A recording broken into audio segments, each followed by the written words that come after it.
윤석열 정권의 MBC 탄압이 아직 끝나지 않았다는 것을 알고 계셨나요? 정순신 아들 학폭을 단독 보도한 KBS, 공영방송의 역할을 톡톡히 해주었네요. KBS에 아낌없는 찬사를 보냅니다. 그런데 말입니다.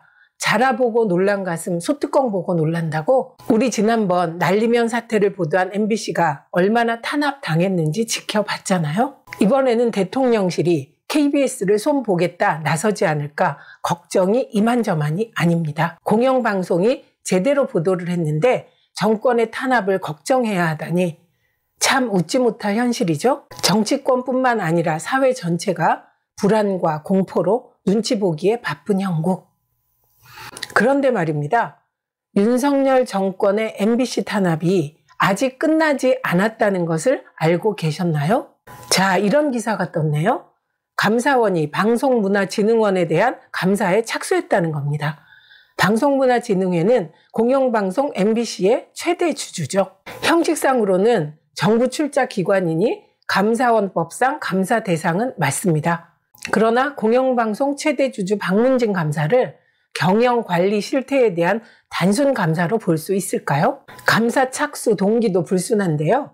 보수단체인 공정언론국민연대가 지난해 11월 감사원에 감사 청구를 했거든요. 명목상의 이유는 반복적 투자 손실, 적자 누적 방치, 컨텐츠 부실, MBC 넷의 특정 종교 행사 방송 논란 등이 이유지만 이게 MBC 길들이기 아니면 뭐겠습니까? 평소 국민감사 청구 수용에 인색한 감사원, 이번에는 박문진의 MBC 경영관리 실태를 집중적으로 살펴보겠다 결정했습니다. 감사원 감사가 감사원의 독자적인 결정이라고 생각하는 사람이 과연 있을까요? 이번 박문진 감사가 박문진 이사 개편을 위한 작업인 게 뻔한데요. 지난 2월 21일 박문진은 MBC 사장을 선정했습니다. 박성재 사장의 연임이 예상되었으나 이변이 발생했습니다. 박 전 사장이 2차 국민검증 관문에서 탈락한 것인데요. 신임 안영준 사장이 임명됐죠. 안영준 사장은 공영방송 MBC를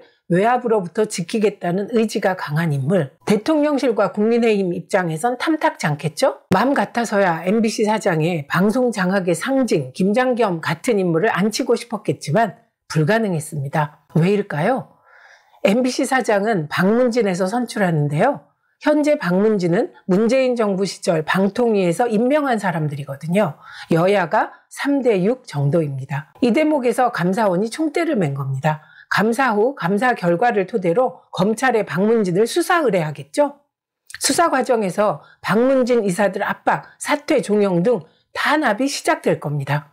윤석열 정권의 방송 장악이 성공하게 둔다면 정순신 아들의 학폭 같은 거는 세상에 절대 보도되지 못할 겁니다. 민주당이 윤석열 정권의 방송 장악으로부터 공영방송을 지켜야 할 이유입니다.